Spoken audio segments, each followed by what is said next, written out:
Work like this? No. No? Oh, it's just for the. Put the green light on. No, I have it on. That's just Oh, I see. So I got to go behind this thing. Okay. Okay. So first of all, I think we should give Chris a round of applause for doing all the introducing to the speakers. Because all of you know how nice it is when you can go away when you have to and want to, and he has to be here all the time. Chris and I worked together for 1 year in Santa Fe in the same office, and I gained an incredible amount of respect for his surgical skill, and just wanted to encourage some of you dentists here who are starting to do the cavitation work, or even those who feel like you're really kind of one of the most advanced guys, to spend some time with Chris, to watch him work. He does the cavitation work like an art form, and I've seen many people operate. I've never seen hands like Chris's hands, and he's put the whole thing together with the ozonated water and the proper irrigation and what to put in there when the hole is too big and so forth. And I really would just want to put that plug in, because I know a lot of people are doing this work now, and very, very few people I refer to. Because when we send somebody in who has MS or ALS or cancer, only when the job is done perfectly, then we see the results that we all hear about. When the job is done 90%, it's not good enough. Yeah? And so that's a little plug for the perfectionist. Thanks, Chris. So I'll pay you later. no, this is just really coming, I really know now. I didn't, in the beginning, I wasn't sure, when we started out. I started out this work like maybe 15 years ago, and in some ways I may be ahead in terms of clinical experience with you, and I just know that pulling a tooth and pulling a tooth is as different as an apple and a Porsche. Yeah. Okay, so yesterday a lot of literature was quoted regarding the focal infection theory. And the focal infection theory always goes like, well, most of foci are in the mouth, and it's either the tonsils or the teeth, or the teeth or the tonsils, or the tonsils or the teeth. Right? You heard that over and over. And the fact is that most of you here in the room have caught up now with thinking around the teeth, and the research on the teeth, thanks to Boyd Haley and Jerry Bucco and some others, has been so overwhelming in the last 2 or 3 years that we can pretty much now sort of relax around the issue. We know that there's a problem. We know that there is some solutions that we have, which are usually pretty radical. They're surgical. And we know the amalgam issue, most of us have sort of left behind, because we feel the research is in now. We don't have to fight for it anymore. It's like the truth is out, and now sort of things can run their course, and the truth will be out. We don't have to sort of like push it over the hill anymore. However, like the tonsil issue is far from being over the hill, even though it's been one of the issues that's been addressed around the turn of the century, and it's sort of become like a routine procedure, because the focal infection theory was accepted for the tonsils in the early part of the century, stating that yes, chronic infections in the tonsils cause chronic illness elsewhere in the body. That's, when I went to medical school in the 1960s, late 60s and early 70s, that was accepted in high tower, ivory tower medicine, that the tonsils can cause endocarditis and other problems in the body. However, how many of you, if you're honest, know how to treat the tonsils? And just by show of hand, who of you has in the last 6 months referred somebody to clean up the tonsils surgically? How many of you have made a referral like this? Okay, 3 people, 4 people, 5 people. And how many of you have referred or participated in removing teeth in the last 6 months? I just want to demonstrate to you the imbalance that is here. The tonsils are, in our thinking, equally important to the teeth. However, they've been the information on the tonsil hasn't been getting out there enough, and so it was Ed Orana, actually. It was not my idea. It was Ed's idea. I mean, he had a stroke, but he's still as sharp like a cookie, who had this idea that I should speak on the tonsils. And then I said, I don't know anything about the tonsils really, even though, you know, I've been in this area and I've been Mr. Neural Therapy here. I've been neglecting the tonsils just as you have. And so I reviewed the work of different people, and mostly the work of Dr. Issels. And hang on.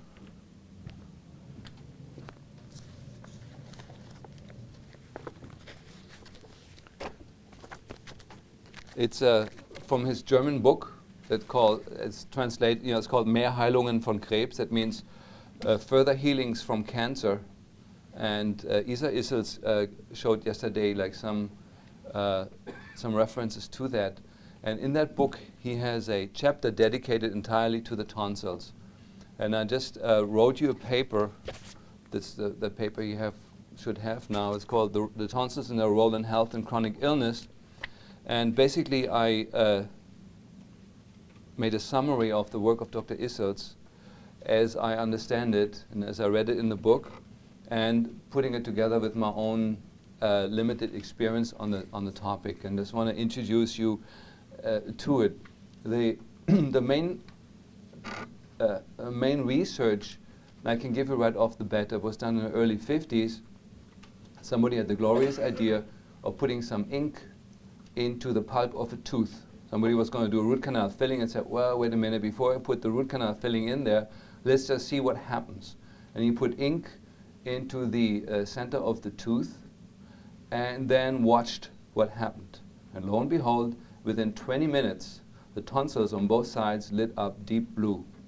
And that experiment was repeated over and over and over, and it takes from the pulp of the tooth the traveling time within the lymphatics and through axonal transport within the nerves. It takes 20 minutes from a toxin to get from the tooth to the tonsils. And then further research that was done by Issels and others showed that the tonsils, in fact, are not, like many of us think, like an accessory organ that is redundant and has no place in us. The tonsils have a quite important function within the lymphatic system, and I just want to point it out just to my limited understanding. I have on page, the pages are not numbered, it's 1, 2, 3, it would be on page 4 of the article. On the top, there's a guy called Roeder. Now these are all quotes from Issels' book, and Issels worked together with all these wonderful researchers that we had in Germany in the 40s and 50s that all have died out since and have all been hushed. And so there was a period after the war when medicine wasn't repressed. There was a few years, where the Germans were just kind of celebrating that they were liberated from a dictatorship, and there was sort of like this spring feeling, amongst the researchers, and everybody was careful and not squashing anybody else, and it was sort of like an incredible flowering in springtime, for about 10 years after the war, which then the pharmaceutical industry and the world, dominating powers, and sort of squished it and crushed it again. But there was a flowering of a few years in which Dr. Issels developed most of his concepts. And one of the classical teaching on the tonsils is that we have a lymphatic circulatory system, just like we have the heart, and then the blood vessels, and the heart sort of creates the energy and it pumps the fluids through the blood vessels. So do we have a circulatory system in the lymphatics, which means when you really kind of draw it out, it's a large circle. And the pump or the pumps that are moving the fluid are actually the muscles. There's actually when we walk or when we work with our hands, there's a contraction or relaxation of the skeletal muscles, squeezes the lymphatics which have valves. And when you have a tube that has valves that are one way, that means they allow the fluid movement only in one way. If you squeeze this periodically, the fluid is propelled in the direction that the valves allow. This is sort of the lymphatic system. And the tonsils are one of the many lymph nodes along the lymphatic system. And the lymph nodes have several functions. Like one function is that it's the home of lymphocytes and other immune cells that get in contact with the content of the lymph fluid So if there's any toxins flowing inside the system, the tissue in the lymph nodes gets a reading of what's in there, and then the lymphatic cells that are in there, they are mobile. They don't have to stay there. They can leave either within the lymph, or they can leave with the blood, with the flow of blood inside the vein, and get into the circulatory system, and then inform the thymus and other parts of the immune system that, hey, I found this toxin that's circulating in the lymph. We need to do something about it. And then it initiates a cascade of events within the immune system. So that's the classical function of a lymph node.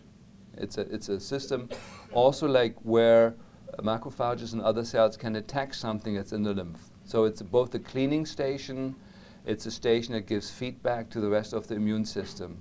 Those were the two more major known functions of it.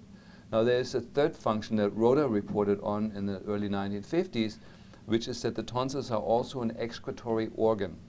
When you look at healthy functional tonsils and swipe them on the surface, you find all kinds of things. And I list them to you here that are listed in Issel's book. One is lymphocytes, microbes you find outside the lymph node if you squeeze a lymph node. So it's an exit, a portal of exit for certain microbes. You find toxins on the surface of the tonsils. You find fatty acids, cholesterol, and several other waste products. So the important thing for our work here, and what I'm going to try to get through later, is that the tonsils are an important organ within the lymphatic system. Is one of the few places where the lymphatics have a vent, where they can vent off toxic material that otherwise is plugging up the entire circulatory system. You remember, like when you have a blood clot in the aorta or some other central station of the circulatory system, it will affect your entire system and you will die.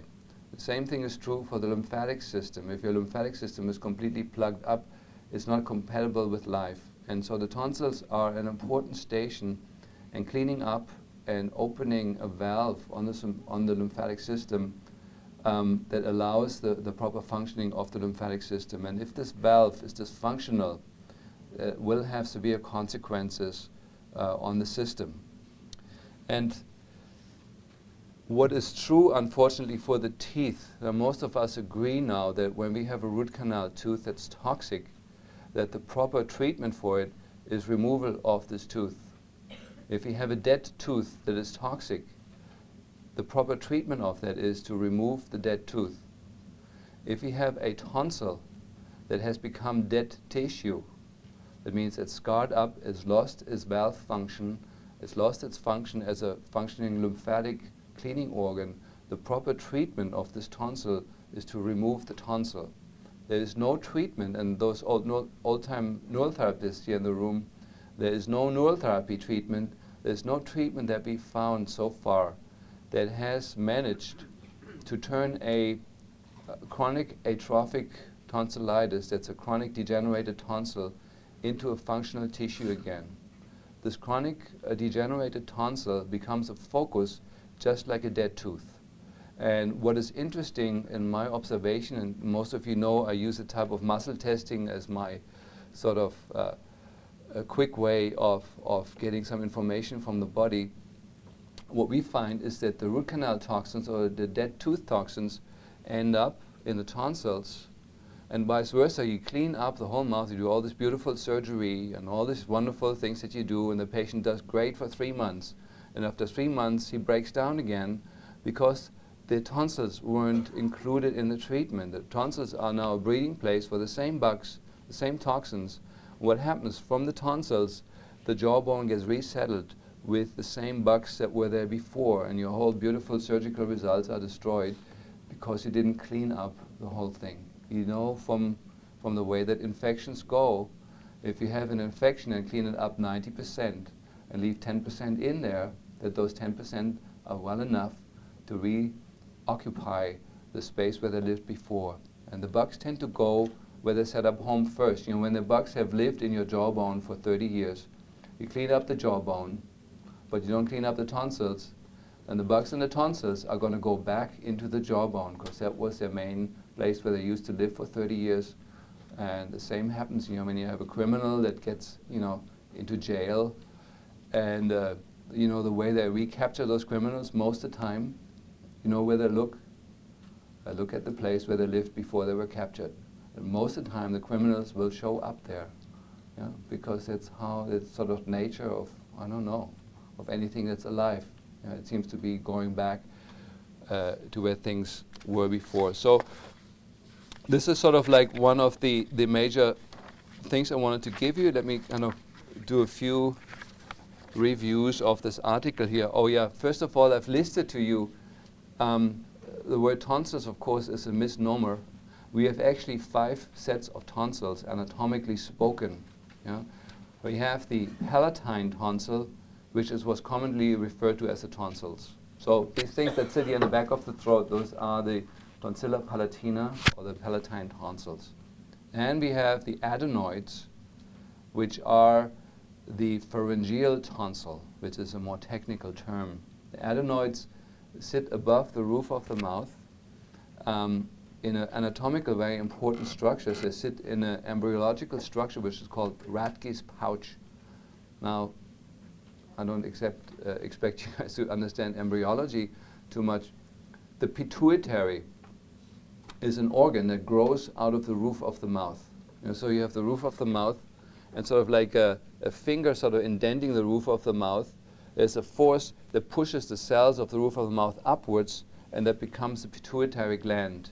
And in the place where the pituitary once lived, those cells came from, is where the adenoids grow.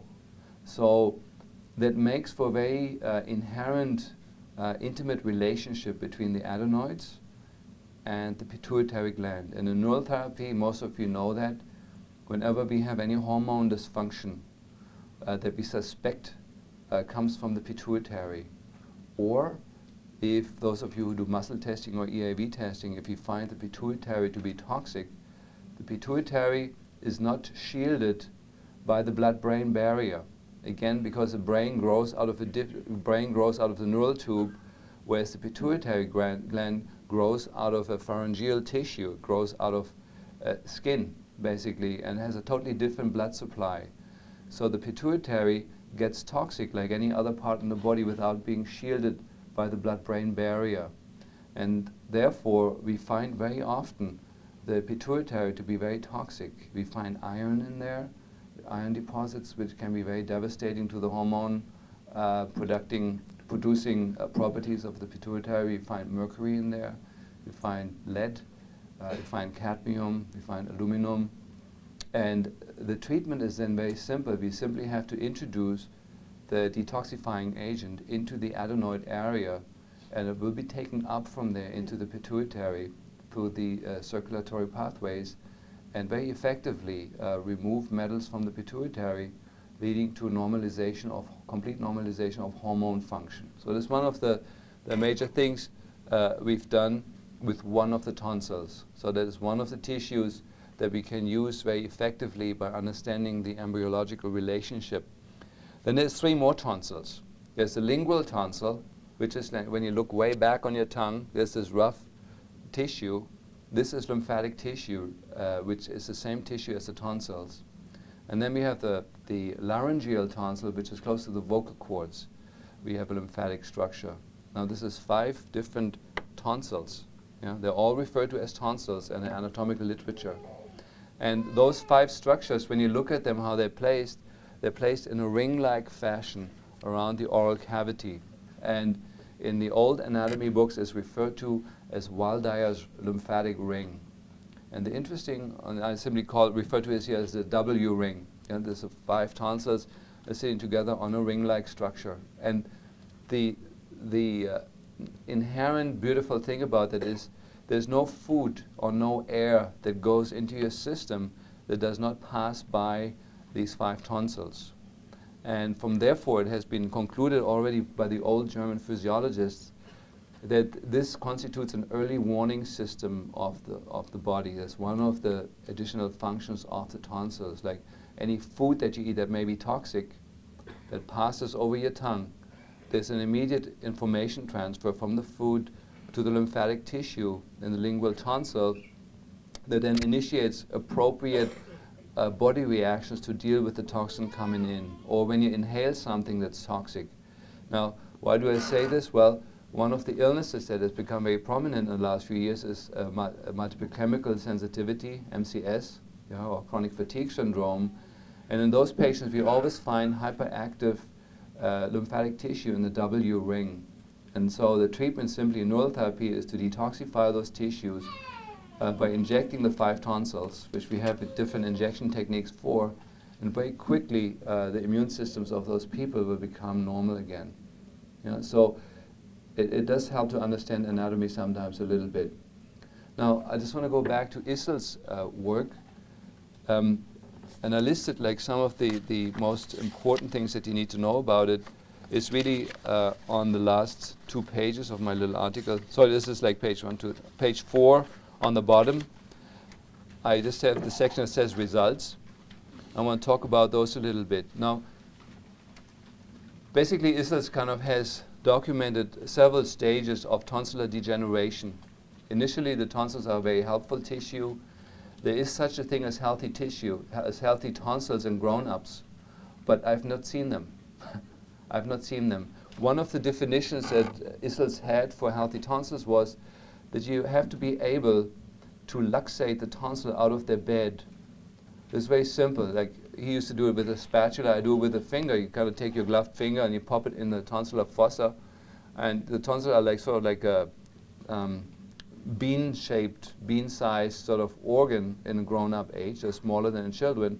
You put your finger underneath it and simply pop it out. It needs to pop out of the fossa where it sits in, and then as soon as the patient swallows, it kind of retracts back into it. When you can do that, most likely you have a healthy tonsil. In the US, I've tested every one of my patients in the last few years on that. I've never had one patient where I could do that who had tonsils. In Germany, I've seen a few. I don't know why the difference is, but I've never seen a healthy tonsil here. That means for you, when in doubt, the tonsils have to come out. When you have a grown-up who still has tonsils, they have to come out. If you had somebody who had a tonsillectomy, chances are, now let me compare the tonsillectomy again like to the tooth extractions. The same issue that we find with the tooth extractions is like, a patient comes to you and says, well, doc, I don't have any problem with my teeth because I had all my root canals removed. And then what is your first question that should come then? Who removed the teeth? It's the first question that should come. And if they say it was Chris Hussar or McMahon or Doug Phillips, there's like maybe 5 names in the country where I listen and say, okay, they've probably been done right. But if it's a name I don't recognize, and I don't mean to insult any of the dentists here, I'm sure there's a lot of you who do good work. But my clinical experience is if the teeth have been extracted by somebody whose name I don't know, most likely it hasn't been done right. And that means they just have been extracted, they hasn't been curetaged, or if it has been curetaged, it hasn't been curetaged enough, or the wound healing wasn't accompanied with the proper care afterwards, so it healed in again with the cavitation and with all the problems that we know of. And the same is true with the tonsillectomy. Most tonsillectomies in the US are done in a very shitty, negligent way that leaves stubs of tonsillar tissue left, it leaves scar tissue, and what we find very often is a regrowth of tonsillar tissue that can be extremely toxic. And Dr. Issels was very, very big in looking carefully in the tonsil scars and seeing little blebs of lymphatic tissue left there. And he had several cures of leukemia and cancer just by removing that. So we cannot assume that if somebody had a tonsillectomy that there's no problem with the tonsil. Vice versa, the opposite is often true. If somebody had a tonsillectomy, and again it was done by somebody whose name I don't know, most likely the tonsillectomy was not done in a careful enough way, and there's problems. And the kind of problems that Issels found I have listed here, and that's a list consistent with my experience of my teaching from other teachers. So one of the pearls, I start with the pearls, is intractable tachycardia. If somebody has a fast pulse, somebody said, my pulse was always 60, and now it's 80, or 74, and I haven't really done anything, but 20 years ago, I remember we checked it a few times, it was always around the 60s, and now, you know, I'm running, I'm jogging, I'm eating good diet, and it's 74, it's 80.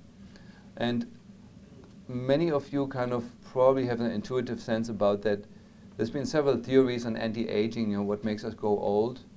But one of the theories that has never been defeated is that an individual, when they're born, they have a certain number of heartbeats. And when they're up, they're up. And many of you who have that fast pulse have an intuitive feeling that ever since you had that fast pulse, you're aging faster. There seems to be a direct relationship. And of course, we know that the pulse is driven by the autonomic nervous system. And if the pulse is fast, that's a sympathetic dominant person that burns up the candle on both ends. Whereas when the pulse is slow, that's a parasympathetic dominant person. They have good digestive function, they have good healing functions, they live a lot longer. And so one of the pearls from ISLS is if you have somebody with a pulse that's faster than it should be for their age group and their normal physical health, you suspect the tonsils to be a focus. Now this is one that we can test with a test injection. You put 2 cc's or 1.5 to 2 cc's of procaine behind the tonsil and recheck the pulse simply afterwards. If the pulse drops 5 or more beats, for me that's diagnostic. The tonsils need to come out. Okay, then the next one is intractable hypertension. You had several cases where removing the tonsils in a grown-up completely reversed or cured the hypertension. I've had one case recently, and again, with this particular one, you can use a test injection. You take the blood pressure, you inject the tonsils on both sides, you take the blood pressure again. If it drops significantly in the right direction, you know that the tonsils are a major focus. So these are the 2 things in here that you can test. The other ones you cannot test. Several cases ISLS had, and he also quotes several other people, several other studies on a remission of leukemia after removing the tonsils, including very aggressive cases of childhood leukemia.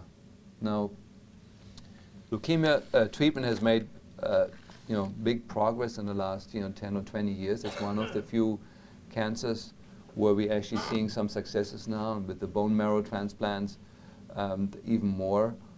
And my policy is with all the leukemia cases that I've seen, if they have tonsils or if they have stubs, residues from an old tonsillectomy, they always have to come out first before we consider chemotherapy or any other, like a bone marrow transplant, any intervention that has a high mortality rate, like up to 40%.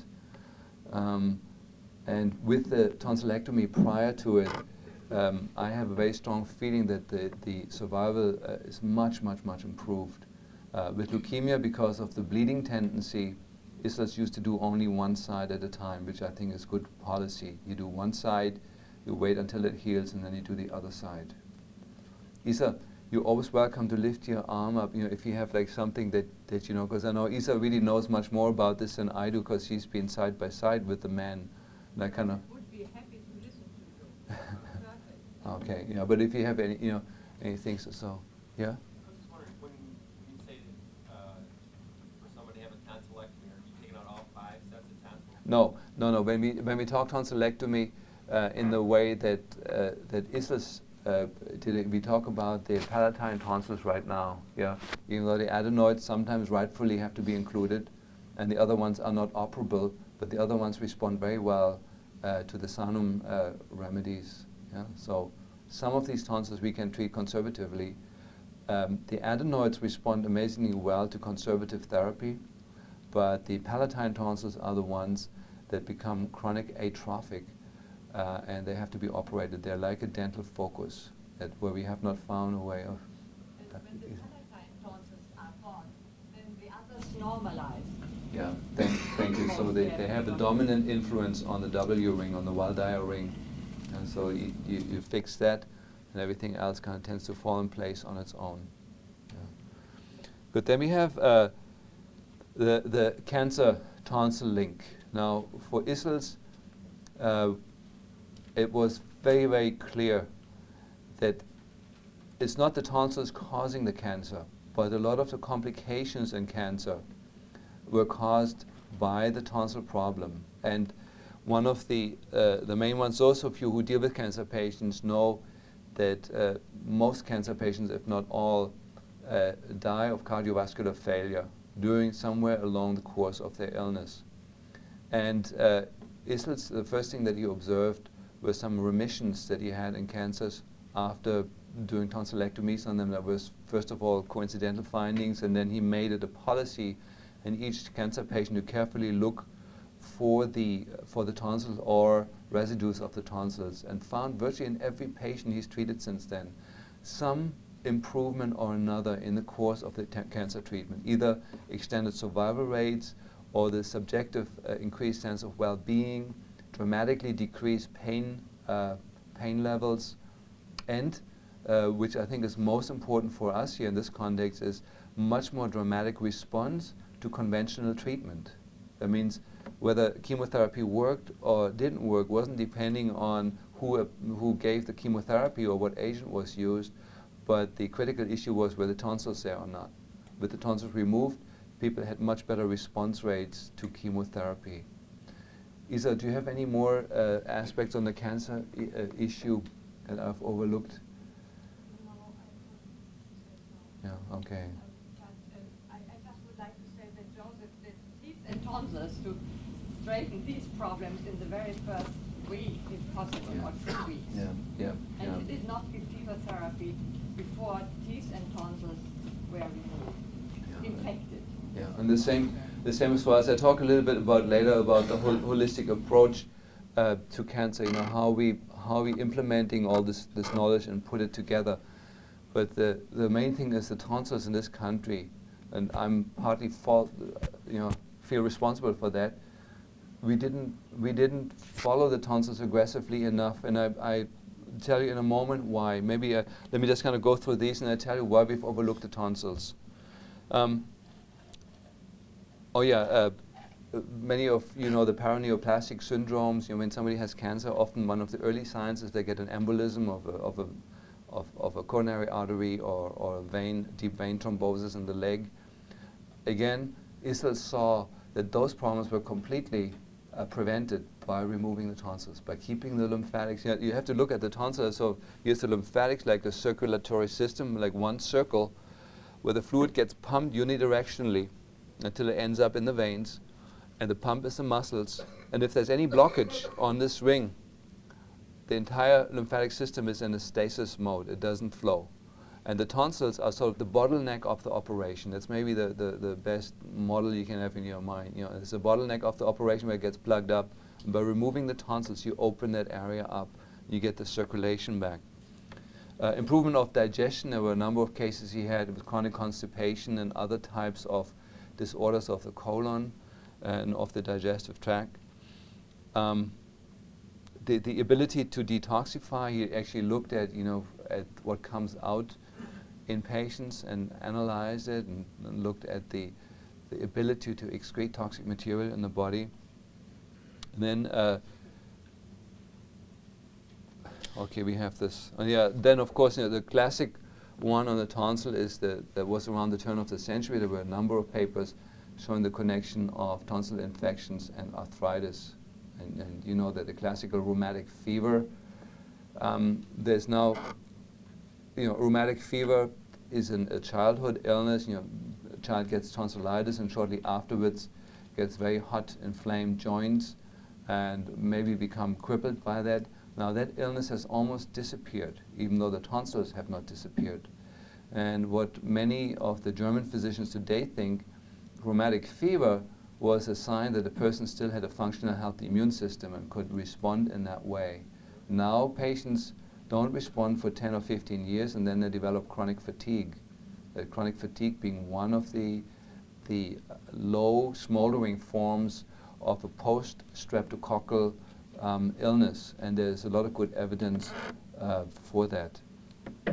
Okay, now I want to get a little bit to the idea to clarify some terms here. Like we're always talking about the focal infection theory. And the focal infection theory is in a way a dangerous term because it suggests the idea that what the focus does, there's some infectious agents in there, and they cause all the trouble. And Issels was the first one, really, who in the literature dissected the idea. And I have the dissection of it here is on page 3, that he really found that a focus can work in 4 entirely different ways. Yeah? So the first one is kind of talk about focal infection. So let's talk about the tonsil that's infected. So number 1, if you take the classic endocarditis model, streptococci that breed in the tonsils are flushed out through the lymphatics or through the blood vessels, get into the general circulation and set up housekeeping in the endothelium of the heart, and then therefore cause endocarditis. That's the classical model of a focal infection, with focus being defined as a place of dysfunction, and the expression of the dysfunction is elsewhere in the body. That's a classical focal infection. However, those of you who've taken neural therapy courses with me, or those who have taken neural therapy with other people, know that there's also a neural connection. Now, let me kind of go a little bit back. When you have a tonsil that's infected, causing endocarditis, when you inject procaine into that tonsil, is the endocarditis going to be gone? It doesn't touch the endocarditis. Now, many of you know that we do inject the tonsils very often with procaine. Why do we do that? Because there is also a neural mechanism, a nerve mechanism. That means, very common, for example, is chronic knee pain, especially in young people, behind the patella, often misdiagnosed as chondromalacia, where we inject the tonsils, and within less than a second of the injection, the knee pain is gone. It usually doesn't come back. That means there was something in the tonsils that created pain in the knees.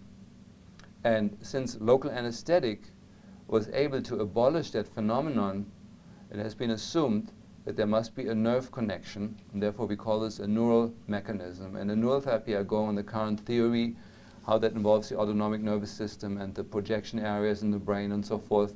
There's a whole science about that now, how a scar or dysfunctional body tissue gives up abnormal bursts of electrical energy, electrical clusters of bursts of energy that create an abnormal input into the autonomic nervous system that then expresses itself as chronic pain or chronic illness somewhere else in the body.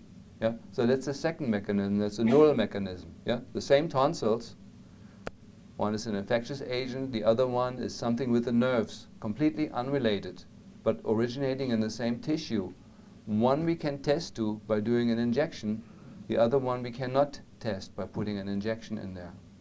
You're clear on that? Okay. Then Issels found that there's a third mechanism, which he calls the allergic mechanism. Now, when we go to the tonsils, when you have bacteria interacting with the immune system, you're going to have some dead bacteria, and you're going to have some dead immune cells. And there's going to be enzymes in the area that break down the dead bugs.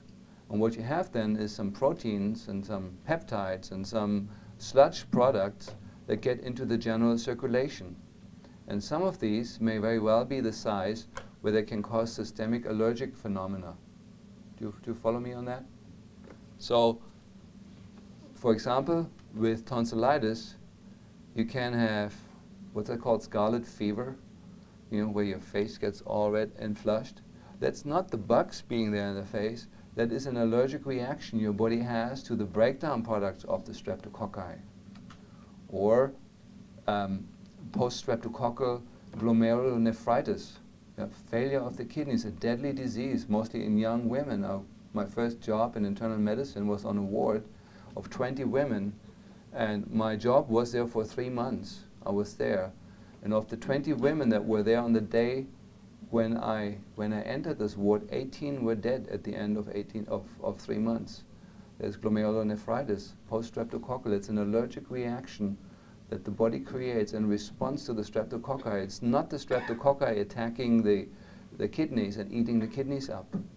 Yeah, it's an allergic phenomenon, and Isles goes in this book into details of other phenomena. For example, he showed already that the dental toxins, the dimethyl sulfides that are released, that's the thioethers that are released from dead teeth, they interact with different body tissues and are so toxic that they break down the body's own tissues and breaks it down in a way that breakdown proteins emerge that are not natural to the body, that the body recognizes as foreign and starts to attack. Yeah? So he goes into all the details of that. Now, this book is available in English by Isa, I think. Do you have the English translation? It will be available in 1 month. Avery is republishing it. Okay, great, great. Now, this one chapter, Carol Arana has translated, and it's the best chapter on the teeth and tonsils I've ever read anywhere. It's only like, it's maybe 1 hour reading, and I recommend any one of you should get into that. So that was the allergic mechanism. So we have now we have the neural mechanism. A focus can neurologically affect another body part. It can be the alive bugs that travel somewhere else that affect another body part. It can be an allergic response that interactions between the bugs that are there creates and the immune system create allergenic breakdown products which can cause disease. And then we have the last effect, that's a toxic effect. Now, when like the stuff that Boyd Haley lectured to us about this morning so wonderfully, that's a toxic effect. Yeah? He doesn't talk about bugs that migrate from the teeth into the brain and eat your brain up. He talks about toxins that are released that find their way into the brain and exert a toxic effect, which is completely different from the live bacteria going somewhere and doing something. Yeah? So we have these 4 effects that the focus can cause on the system, and they're all long there can be proximal to the site, there can be in the neighborhood of the site where the focus is, or there can be long distance. Does anyone follow me still on this one? Yeah. So when we say focal infection theory acknowledges only 1 or 4 of these aspects and overlooks 3 of these aspects. Do you understand my thinking on that one? And therefore, I don't like the idea of focal infection theory because it's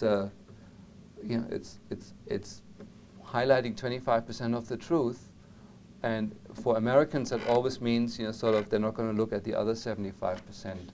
So I like to call it focal theory of illness instead of focal infection theory. And we still have the word focal in there, but we avoid the word infection. And many of you who've done the neural therapy workshops, you know that a scar can be a focus without having an infection in it. A scar has been shown, like for example, when you have a tooth extraction, the scar can be in the bone or in the gum. And this scar can have long distance effects that can be very severe. It can have an effect on the biochemistry. There's quite a bit of research, like Isa pointed out yesterday, the ionic calcium that Isis was looking at. A friend of mine in Munich, Hans Lechner, looked at other minerals. He showed that the scar in the upper 3rd molar extraction site, that was specific, just the upper 3rd molar extraction site, the scar tissue, will usually lower your serum calcium. And it will also depress your copper and your zinc levels in the system, very specifically. Whereas the lower wisdom tooth extraction site doesn't have the same effect on the calcium, but has the same effect on the copper and on the zinc. So there's some things that are site-specific. It will alter your cholesterol metabolism and others, and Isa showed some of the things yesterday. This is just the scars. This is not the infection. Yeah, just scars through effects on the autonomic nervous system. And yesterday we heard another lecture on nutrition and the autonomic nervous system. We had the oxidative types and the autonomic types. He never told us how they actually got to implying the autonomic nervous system. We didn't hear the story. Is he still here? Like the? He's not, but I can answer questions on that tomorrow. Okay, yeah, I'd love to hear from that. But of course, we've been lecturing on that for years. That the autonomic nervous system is a system that has a regulatory effect on the entire biochemistry. Every enzyme is depending on the electric voltage and the electric properties of the environment it's in, and that's regulated throughout the body by the autonomic nervous system. And there is no biochemistry in the body that is not first and primarily organized by the autonomic nervous system. And so, and that is again like very highly affected and interfered with by any scar in the body, any dysfunctional tissue, which can be a tooth, a scar, and so on. Have you thought about the thickness and the constitution of the bone on the uppers and on the lower jaw? You got more compact bone in the bottom on top of it. Wasn't the teeth are on top of it? Yeah. Or smaller. Now, could that be a possibility because of the scar you talked about? I don't know if I was there.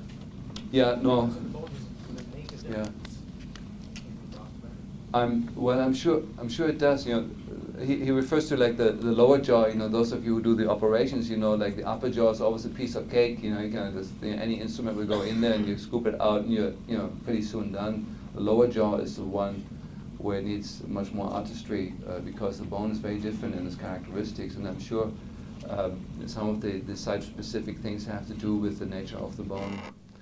I just want to show a little bit on the anatomy of the tonsils, because it is really an interesting, and I want to just rub this in, so you never forget again the tonsils. That's sort of my job for the day. Oh, Chris, would you put the overheads through? Chris is okay. We just kind of go in sequence down this way. It's not these ones so far. Okay, this just shows the tonsil injection. Yeah, so it's not a great picture, but for overheads, you know. So we take a needle and stick it in the area where the tonsils are and put local anesthetic in there, and that gives us an idea whether these tonsils were a neural focus, not an infectious focus, a neural focus.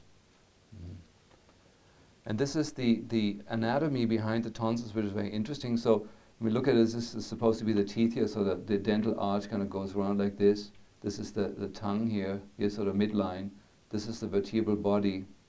These black things here, are various muscles that are here.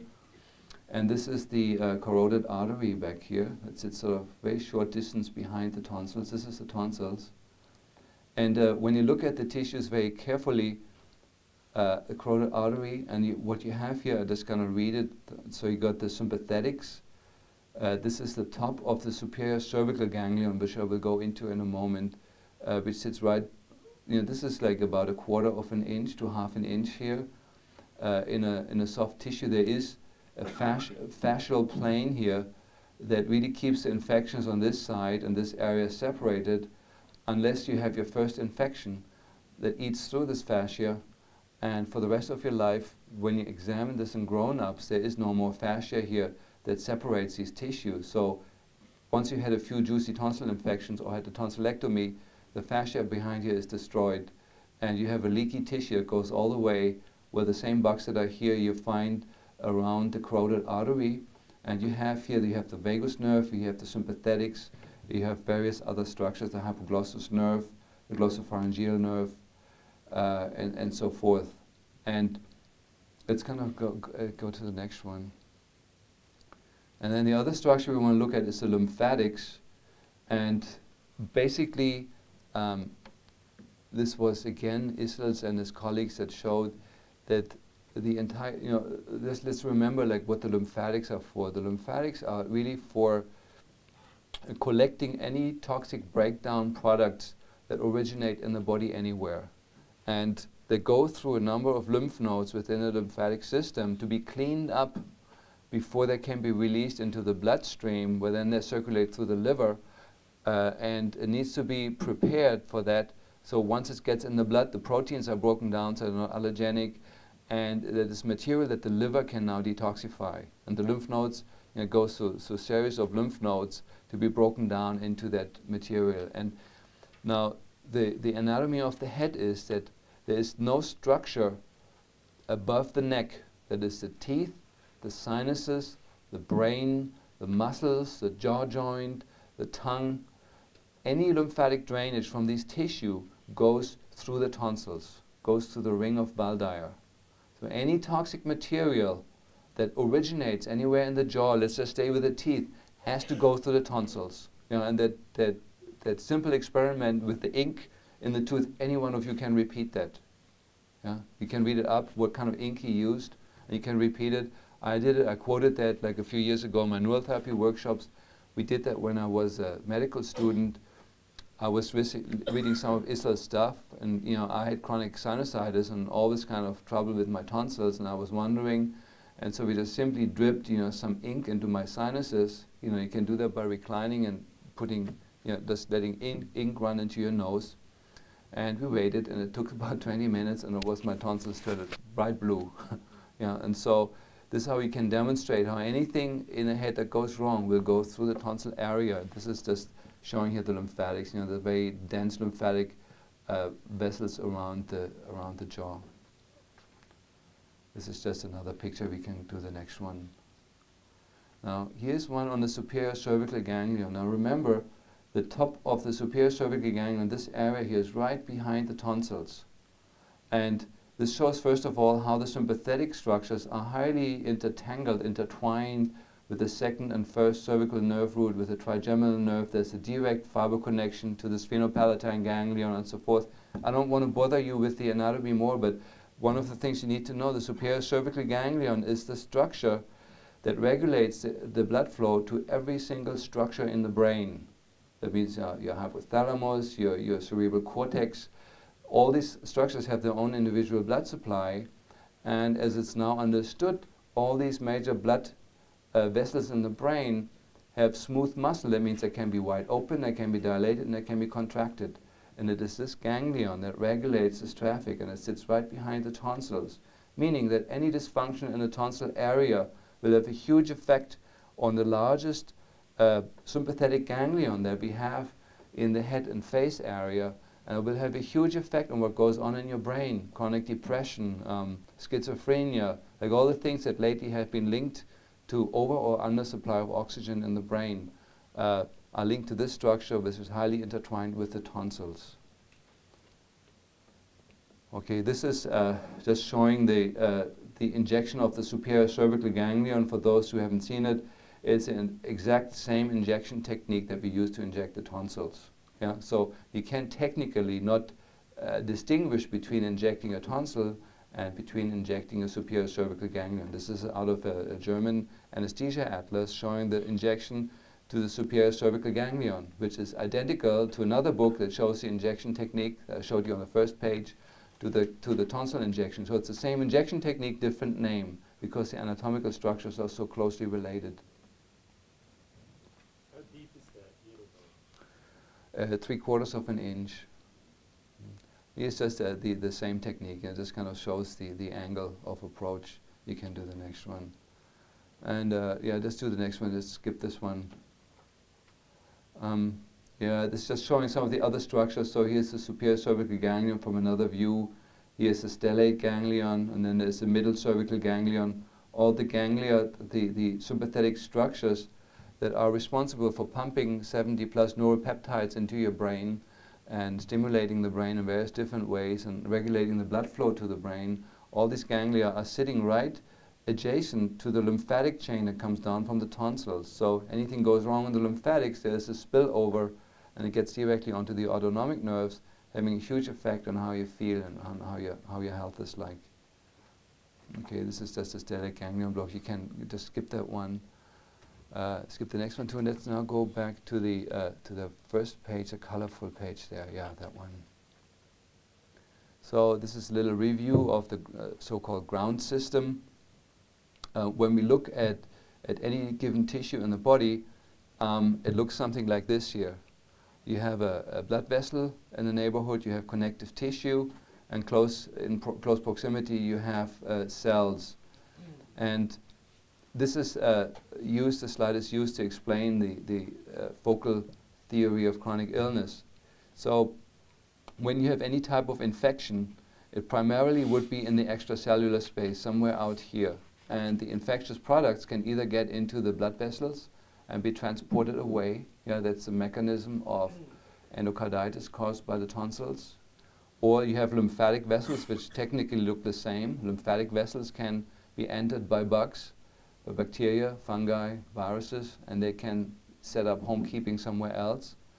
Then you have the autonomic nervous system living in the connective tissue everywhere in the body. There's no cell, no group of cells in the body that doesn't have an autonomic nerve ending close to it. And so when you have an infection in this area or a scar, it will affect the function of the autonomic nerve ending here, and that will send a signal somewhere else where it will then express itself as illness by creating vasoconstriction or membrane changes or tissue changes.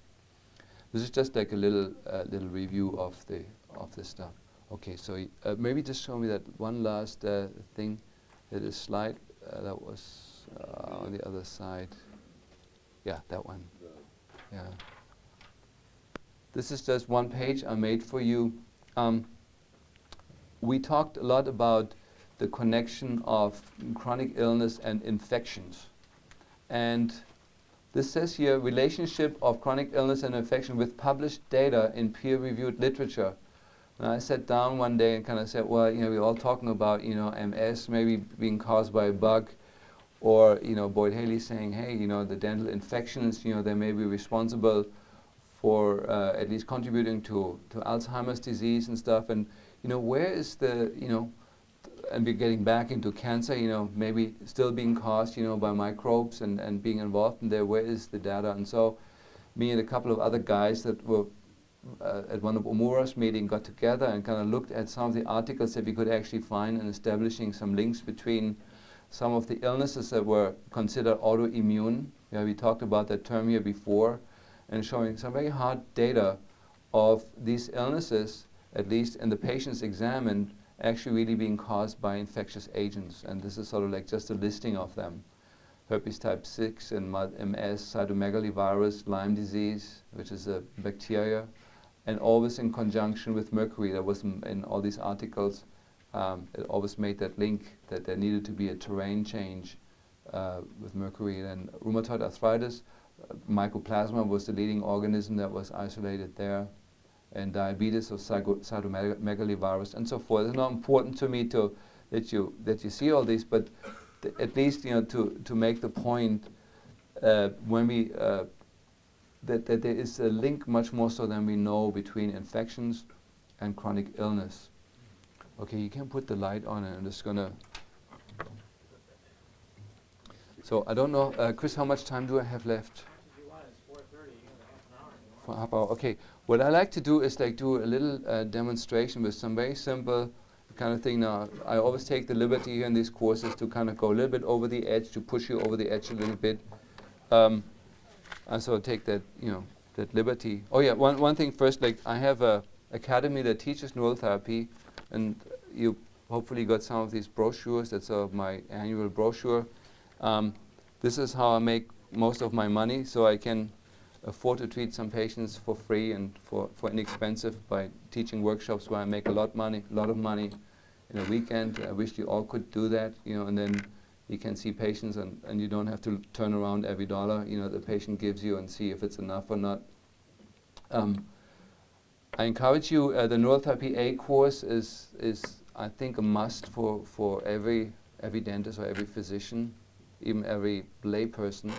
It's a general introduction to neural therapy, but where you come out with some very specific tools of things that you can do on Monday. And then the other course that's not for everybody, that's a beginning course, is the type of muscle testing that I use. It's a great introduction for anybody who wants to go into any type of testing. Now, with muscle testing or with electroacupuncture, they're both testing the same system. One involves a machine. It's a little bit more complex, a little bit more complicated, and financially a little bit more taxing. And the muscle testing doesn't involve any investment.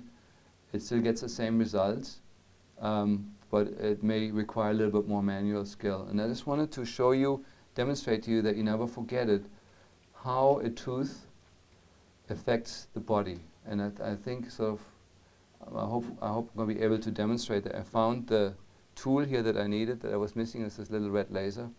Now, what I like to ask, I need a volunteer, somebody who has a root canal who, hang on, I'm not finished with the conditions.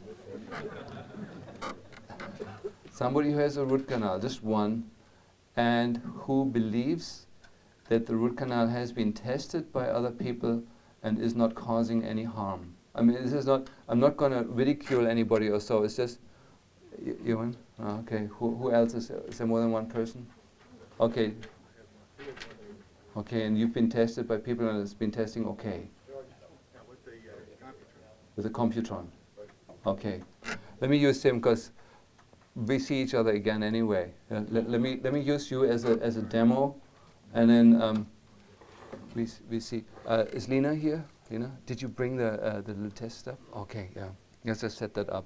We're just going to do some very simple testing, and I just hope that I can demonstrate what I want to demonstrate. Now, one of the things I have in here that is very important for you, I think, to read, which you should read.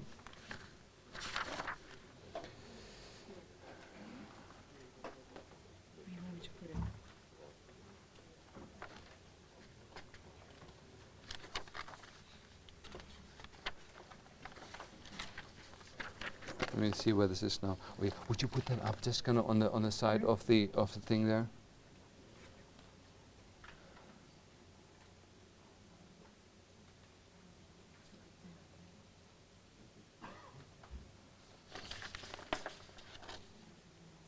Okay, I don't know if it's in my text here or not, but one of the things that ISLS did, they did very careful exams on the thyroethers. Yesterday we heard that, you can take a seat for a moment. Yesterday we heard that the compounds that are very related to the war gases used in the First World War, and basically the mechanism was to interfere with the acetylcholine mechanism. They were depressing acetylcholine. And one interesting piece of literature I found is when people are edentulous. Now here's the other side of the story. If you take somebody's teeth all out, what happens then? Well, there was some very good literature that showed that the brain very shortly after that gets depleted in acetylcholine and degenerates as well. So there is sort of the boundary for the extraction of the teeth. If you extract too many and don't restore vertical dimension properly, the brain also degenerates, because the teeth and the neurological impulse from the teeth is very well needed to stimulate acetylcholine production in the nerves that are involved, mostly the autonomic nerves, which then pumps up acetylcholine into the brain. For example, when you dream, one of the things that's very well known on acetylcholine is when you dream, during the dream phase, your brain is bathed in acetylcholine. That's why when you're woken up from a dream, you feel like you're paralyzed for a few seconds or for a little while. You can't lift your arm properly. That is because all the acetylcholine that's usually in the muscles, that makes your muscles move, is shunted away into the brain. And actually a dream is a time when your brain is bathed in acetylcholine as a nurturing event. And the same happens when you chew. And when you lose all vertical dimension, all teeth, a tremendous source of acetylcholine stops. So there's a boundary. It was a very good article. Good. I don't know how I got there. I want to test him out. Oh, where's Lena? Oh, no, you're supposed to put these things up so I can, so we can. I was just waiting for you to have it all set up. Do you want to set it up? Just kind of next the boxes, so same looking things are next to each other. Good. What I want to show is that. Oh, Isa? Yeah. Yeah. Yeah. Not one was healthy. Yeah, yeah. So when in doubt, the tonsils out. One of the things I wanted to get into, I thought I had it in my article, but the thyroethers, yes, dimethyl sulfide is the main compound. One of the properties that we can use to our advantage, first of all, ISL showed that they're highly lipid soluble, which goes together with the research of Dr. Haley. That means they go straight to the brain. That's where the lipids are, that's where the dental toxins go. Secondly, they're electronegative, which is one of the things, those of you who here do muscle testing, which we can greatly use for our own purposes. When we put a negative electrode on a tooth, we will create a spill of the dental toxins, That's tremendous. And we test the body before, nothing may show up. We put a negative electrode on a tooth that we're suspecting, and then we recheck the system and we find now dental toxins everywhere in the body, in the kidneys, in the spine, in the joints, in the brain, and so forth. And that's sort of one way that we can use this little research to very elegantly put it into our muscle testing or EAB testing. So those two things you want to remember. And because it's electronegative, he showed it bonds very, very strongly with positive metal ions, which is exactly what Boyd Haley says, and it's all in this article here on one page. He kind of goes through the exact chemical properties of the dental toxins, and I think so there's one he did that in 1954. He kind of said, yes, these toxins are made for bonding with mercury. That's, he says in 1954, he says, the dental toxins have to bond to metals. That's, based on their chemical properties. And so we can use it. Now, I usually use the electroblock, which is an instrument I've introduced here like years ago. It's a simple type of TENS units, but using a DC, not an alternating current. And you can put the negative electrode on a tooth that you're suspecting. You just put it on there for a few seconds. You wait for a few seconds, you repeat your test, and you're going to find the toxins wherever they're going. And you can establish this way the route from a tooth to wherever tissue it goes to. Now I found when we use a red laser, one of those jobs here that you can buy for $20 at Costco, it creates lymphatic drainage.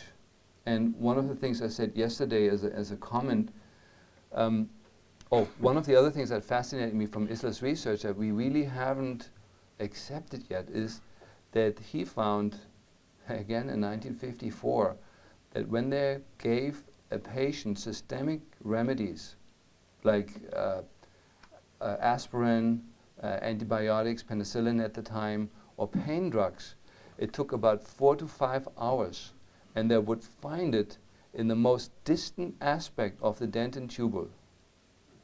Now here goes our theory that antibiotics don't reach into the dentin tubules. He's defeated that in 1954. He stated that most of the medications he tested end up in the distant part of the dentin tubule. However, and he was clever enough to see that, he said, if a tooth is sick, the rules change. Because if a tooth is sick, you get vasoconstriction of the pulpal arteries and of the lymphatics in the tooth. That means there's no more drainage inside the tooth, and there's no more delivery of oxygen and drugs into the tooth. And then you do not find the antibiotics in a distant part of the dentin tubules. And so I took that knowledge, and we knew for quite a while, for over 2 years now, how to increase the drug uptake in a dental pulp. We know that the prime regulation of the width of the pulpal arteries, I have the literature here, I may show that still at the end, is regulated by the sphenopalatine and by the otic ganglion. These are two parasympathetic ganglia that regulate the width of arteries, which, those of you understand a little bit, it should be sympathetic ganglia, but no, it's parasympathetic ganglia regulating the blood flow to the pulp of the teeth. And we can normalize those with neural therapy very easily with a procaine injection.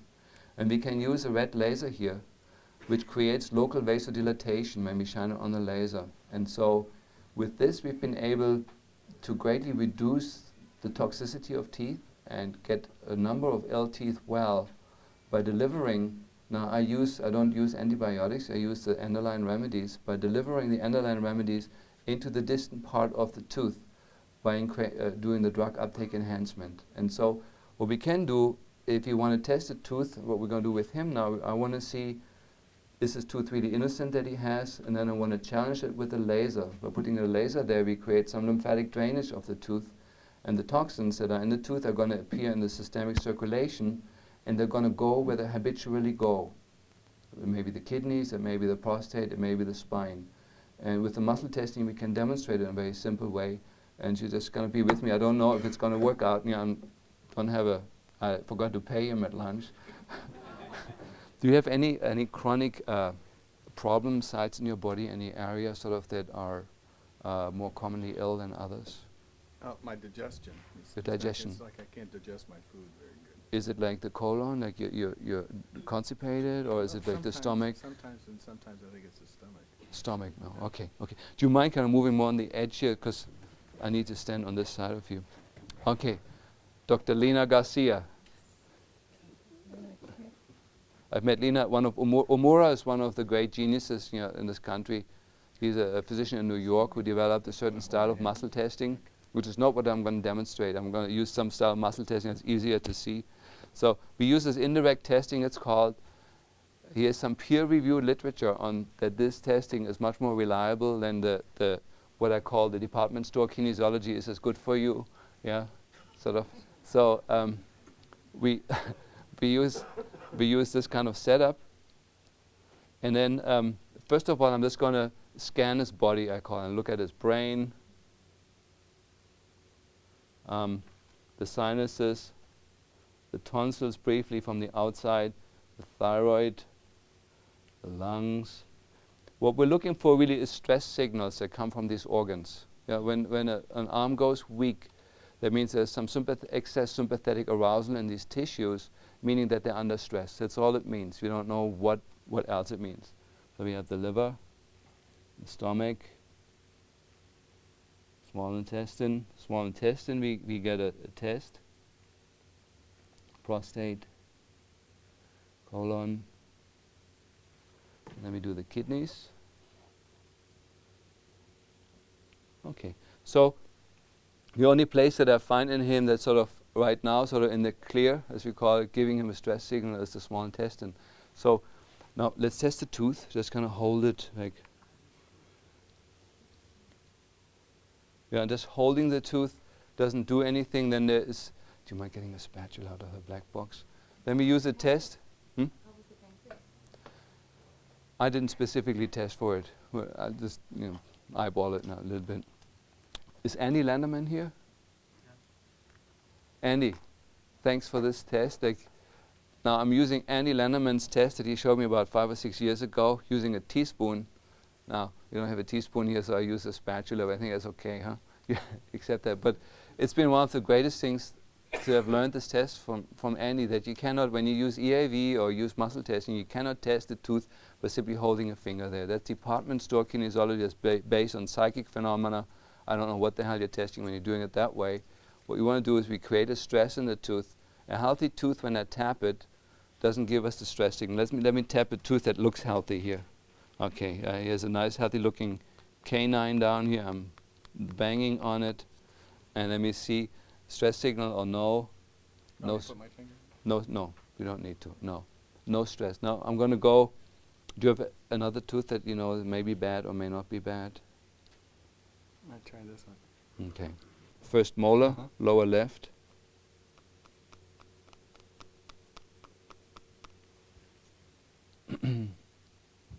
Yeah. When they see a stress signal, it means there's something in this tooth that's not happy when I tap on it. Now, this is an experiential value that a tooth should tolerate this kind of tapping without a systemic stress signal originating. This simply means sympathetic arousal. I can show you some of we've done heart rate variability testing in the last 2 years, which shows that we can document this arousal now in an objective way with a measurement called heart rate variability that very well demonstrates the sympathetic arousal when something tests like that. Okay, now let's go to that root canal that is in question. So it's the first molar, upper left. So I bang on it. Yeah, no stress signal. Does it mean the tooth is okay? It means one thing for us. Now I have to make a little bit. It means that it's not a neurological focus. Remember, there's 4 kinds of focus, but it could still be toxic. It still could be allergenic, and it still could be bacterial. With this kind of testing, I only get that one element, the neurological. And so to find out whether it's toxic or not, I do this. I dilate the lymphatics inside the tooth and around the tooth and see if anything in his body goes under stress as a result of it. Do you mind pulling your gum back just a little? So I'm just kind of whacking the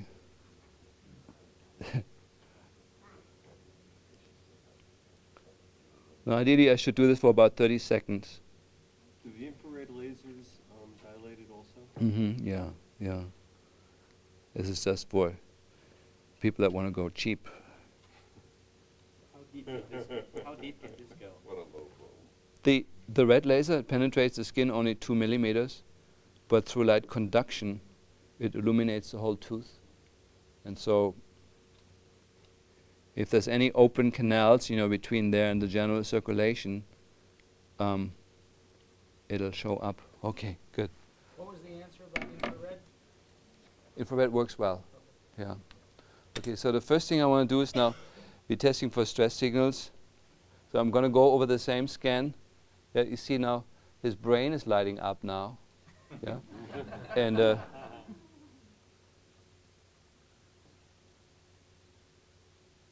tonsils are lighting up.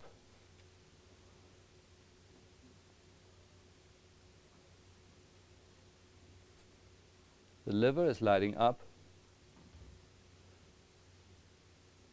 The small intestine is still lighting up. Let me look for the stomach specifically. The stomach is lighting up now. Good. And then we can use nosodes. This is so for those of you who do EAV, it's an old hat, but we use the resonance phenomenon, which means now we can use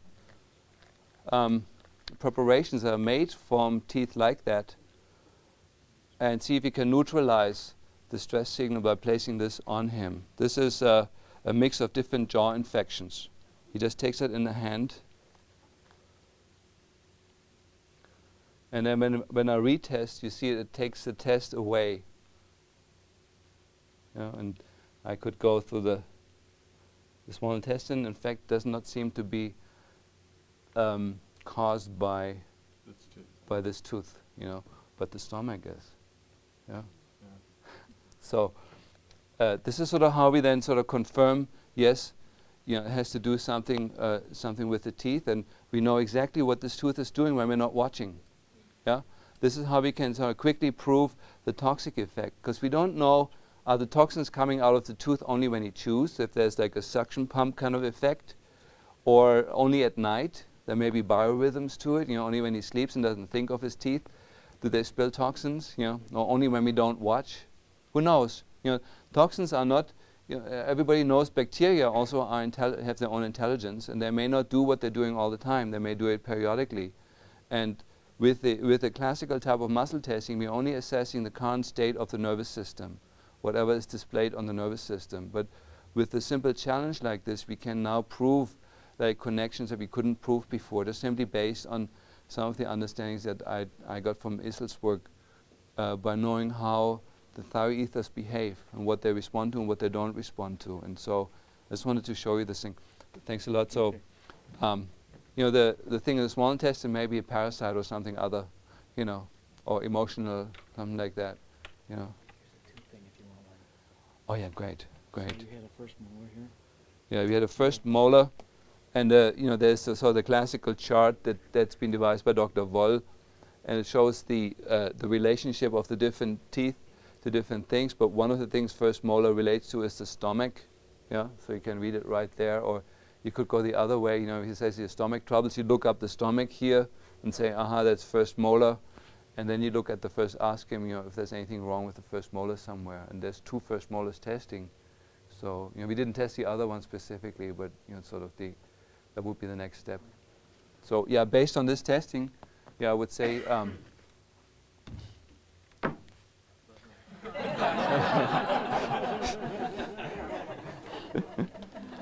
come to that conclusion. Let me see what. I have like a second article in the handout that you have that simply says the teeth and health or something like that. It's also in your handout. It's inside the folder that you got on the first day.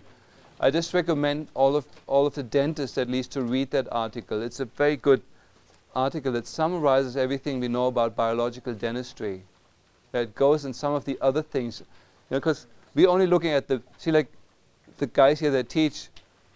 We teach the stuff that we knew 10 years ago, but there's a lot of things we've learned since then that we're not teaching. Like, you know, there's the issue of the high-speed drills. We know that high-speed drills, one through resonance phenomena, through simply the acoustic vibration, may be responsible for some of the cavitations. I think Boyd Haley sent me somebody around your group sent me some articles that were in very good peer-reviewed journals on the effect of the high RPMs. You know, they create this, so basically a very high-pitched sound, which works like a chainsaw on your jawbone, just a sound, yeah, and can be responsible for embolism of arteries, and therefore then areas of jawbone that are not supplied with blood and goes necrotic, and then the bugs settle there, and then you get the whole cascade of events coming down there. And so the general teaching is, you know, turn down the high-speed drill to no more than 30,000 RPMs. That has been in the research a safe range. Anything over from 30,000 to 200,000 RPMs creates these resonance phenomena. And I did my thesis, like some of you know, on the autonomic nervous system, and we studied vibrational tools, and found that the greatest culprit in vascular disease is to work with vibrational tools, because there are certain frequency ranges that simply create clots of you know, the clogging and clotting of red cells and thrombocytes and so forth, and creates vascular problems. And so does the dental drill. And so while you just kind of may do a harmless filling, you may create a cavitation in 3 places of the jawbone that then kill the patient. And so you need to know these things. And so I've got that listed in that article, like a brief overview, just kind of sketching out some of these other problems that you please don't forget. One of the last things I may want to give you is, like, anytime you drill on a tooth, now we call this the Arana axiom. You know, the original one was like, you know, when a patient asks you, how do you know when any of my health problems are caused by a tooth? And Ed Arana was actually asked this question here in this room like a couple of years ago. And Ed kind of didn't think very long, and he said, well, it's very simple. You ask the patient to open their mouth, and if you see that ever, at any time, a dentist was in this mouth, you know this mouth is causing a problem.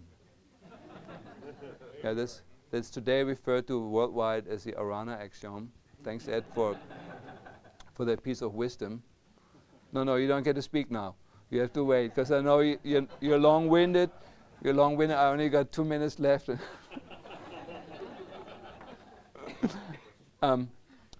We know that whenever dentin is taken away, for whatever reason, for cosmetic reason or for whatever, there is a scar, and the tooth can become a neurological focus even if there's no infection. And so I'm a proponent, even though I'm a victim of the opposite end of dentistry, I'm a proponent to make those decisions, you know, whether for cosmetic reasons ever you take any dentin away of a tooth, to really, really kind of sleep over that one for a couple of weeks before you make that decision. The patient, the gain that you often have from improving the bite and improving the cosmetics is offset by a great loss that you have in creating a number of neurological foci in the mouth that may make the patient's life miserable. And so this is just one of the things, you know, one of the pledges I want to put in for conservative dentistry, you know. And the same is extracting a tooth. Sometimes the loss that you have in terms of vertical dimension and of your bite properties and the dynamics of the occlusion, the loss that you have is worse than the gain that you have by taking the tooth out. Sometimes the toxicity by a root canal tooth, when you put it on a scale, you know, the toxicity kind of creates like 5 values of badness, but then the loss of that tooth creates 50 losses of value on the other side when you lose your bite. And so I know, I mean, I'm just raising some questions here. There's no simple solution, you know, and it depends on where the tooth is. Like with you, first molar is a perfectly good tooth to have extracted. If the second molar is a good tooth, and you know, if you do it in time, the teeth around it are staying healthy. If you wait, if you have a root canal that's infecting the environment, you're going to lose the tooth in front and tooth in back. And so sometimes early intervention in removing a tooth is actually saving the structure. Sometimes it's the wrong thing. Sometimes you want to do all the new things that are out there, disinfecting the tooth with lasers and, you know, all the things that is Hansen here, Hansen from California. Never met you, but you know, I know he's doing wonderful work on on trying to make the root canal teeth less toxic, and sometimes that is the right decision, just trying to save the bite depending on where it is. And so I just wanted to kind of throw some of those things out. Please read that article if you're a dentist, because not if you're an old-timer, but if you're sort of fairly new in the area, it raises kind of all the different issues and puts them next to each other so you don't forget. You mentioned injection of Sanum remedies for tonsils. Yeah. Yeah. Well, the Sanum remedies I talked about yesterday, so I don't want to repeat that, but there is a group of remedies that you can inject into the tonsils and very often get the chronic infections under control. However, like Isla saw, that the tonsils are often like a wad of dead tissue surrounded by some alive tissue, similar to a cavitation that's dead tissue surrounded by alive tissue. And the only way to lastingly, you can clean it up with the Sanum remedies, but the moment you turn your patient on the back, your back on the patient, and stop the remedies, new infections will grow in there. And so the better solution, usually long term, is to remove the tonsils. And I know most of you are going to have that forgotten by the time I walk off here off the podium. You're going to go back and do your teeth and never look at the tonsils again. But at least I can say I've said it. Yeah, John. Could you address a little bit some of the points of view that the surgeons have and various techniques for tonsillectomies? Yeah. Well, with the tonsillectomies, the way I solve that problem is like when I write my prescription for a tonsillectomy, I write simply down there, recurrent infectious tonsillitis, please remove the tonsils. And the patient needs to be cooperative and say, yes, I have recurrent problems in the area, I want the tonsils out. That's usually all that's needed. If the patient says, well, I didn't have any symptom here in 50 years, which is usually the truth, you won't find an ENT surgeon to do the work. So I leave it up to the patient. I offer them to put that on my prescription, and I've never had any problems with that. So that's the first step. So it's not a difficult thing for any one of you to refer somebody to a tonsillectomy if the patient is cooperative. Now, secondly, there is two surgical techniques. One is with a knife, and one is with a laser. Now, I've been referring a couple of people to a guy in St. Louis who does laser surgery with excellent results. The trouble there is that you sort of melt down the tonsils, and you can melt down only a portion of it, and so they have to go there 3 or 4 times, like a couple of weeks apart, and it's like a process over a few months. Those end up with the least amount of scar tissue. In the peer-reviewed literature, the laser surgery looks bad. They have more bleeding and more complications because the laser surgeries are done by guys who have no idea what they're doing. They buy a laser and go ahead and do the surgery and don't acknowledge that a totally different set of approaches is needed here. They do the whole thing in one session, and there's a lot of bleeding, a lot of complications. So in general, therefore, it's better right now to have the old surgery with a scalpel if you do it in your neighborhood. But there's a few guys emerging that do excellent jobs with the surgical lasers, and those I've seen, they were excellent. They were meticulously, there was no scar tissue visible. That was like a miracle, So, one. When you're doing the tonsil surgery, obviously you can leave tissue behind that's infected. Yeah. When we do like cavitations, or we have some kind of biofeedback method to know that we cleaned out the tissue. How do they do this in the tonsil surgery? How do this do it in the tonsil surgery? They just remove this. Visually, yeah, that's really like with the tonsil. When you do tonsil surgery and you're in the area, it's an open area where you can really see the field very well, and you can dab it, with the thing. You kind of coagulate the little artery so there's no bleeding, and you look carefully around, and you can really visually see that the tonsil tissue looks horrible. Once you get underneath the tonsil, the tissue looks just as bad as it does in a bad cavitation, a brown, sulky, awful stuff, and it's easy for an ENT surgeon to distinguish healthy tissue from just visually, and most of the guys that I've worked with, they use the, like a modified microscope, to have a little amplification, and it doesn't, I've never with the cavitation, I go there on muscle tests, during the surgeries, but with the tonsillectomies, I haven't done it and didn't need to do that.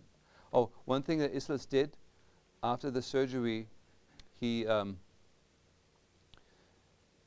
by the way, there is one or two pages missing here. I don't know what happened, was when I gave it to Carol. One of our vaccines is in there. Yeah, it's in there. Okay, yeah. So ISLS used to do a vaccine of the tonsils, which basically, I need to put a pledge in here for like a friend of mine, whose name I've forgotten, the guy who does that unit that transfers energy from one to the other. Ains, Bob Ains. Who knows Bob Ains here? Who's bought the instrument? Do you have the instrument? The Wavefront 2000, I think it's called. It's a reasonably priced instrument. You put like your pee or your poop or your cavitation material on one side, and it electronically makes a homeopathic out of this thing, which is a very wonderful way to make your vaccines that are quite effective. And so you put a bottle of water and alcohol in one well, and you put the tonsils in the other well, and you let this thing run for a few minutes, and then you have a perfect antidote, homeopathic antidote for this particular type of tissue. Works well for the teeth, works well for everything. I personally think, it's not I'm not making any money of this, but everybody should have a machine like this. If you take teeth out, you should make an antidote to the tooth that way, and it's sort of a modern way. Now, ISLS used to, as far as I understand it, more or less homeopathically prepare the material and succuss it and kind of do like similar steps to homeopathy to get the antidote. And then the third thing that he did, always after tonsillectomy, he did neural therapy on the tonsils and the adjacent tissues. So, that was sort of his thing. What would be the first thing you do in a certain case? You cavitate this first, process last, or it all depends on the patient? Well, like Isa said before, when a cancer patient was admitted to his clinic, in the first week, they had all the dead teeth out, all the cavitations done, and the tonsils out. And I don't know if there was a significant order, was there? Tonsils later, tonsils in the second week, depending on the patient's condition. Okay. The teeth first. Yeah, that makes sense, because the teeth are the source of the bad bugs, and then you do the intermediate station, Like you said, the microbes come back, toxins come back. So it would give an opportunity. Yeah, but vice versa, also like when you take the tonsils out first, and then do the cavitation surgery, then the bugs and the toxins that spill from the surgery, they've lost their exit sort of valve, and so I trust that experientially, So first the teeth, then the tonsils. Let's stay with that. Yeah. Have you used the tonsil suckers from Germany very much? Do you find them at all helpful? Well, there's an interesting question. The tonsil suckers are a little suction pump. You put on the tonsils, and you can suck off the tonsils, the excrete that comes out there. This is how ISLS examined the excretions, and the other guys from the tonsils. And they found that healthy tonsils are the ones that have the most excretion. So when you suck off the tonsil and the stuff comes out, those are actually the healthy tonsils. The ones where the sucker doesn't work, those are the bad tonsils. And so it's like you can suck off in a healthy tonsil the stuff, and then it's doubtful what benefit it has, because they're already functional tonsils. But I think there's some borderline tonsils that you can restore to health by sucking them off, or by doing a Chris's procedure, with the tonsil sweep that we teach in neural therapy A. Yeah. Just a comment.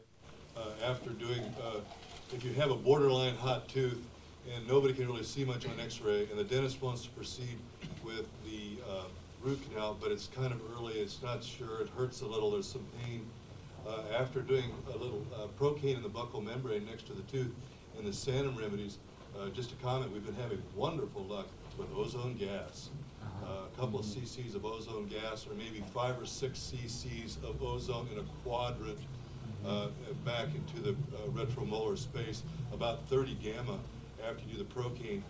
Sometimes it's a little warm or burning for about a minute, but otherwise not. And you get crepitus a little in the face, a little for about a half a day, and it poofs up a little bit, but we've never had any problems. And quite a number of teeth have been seemingly restored.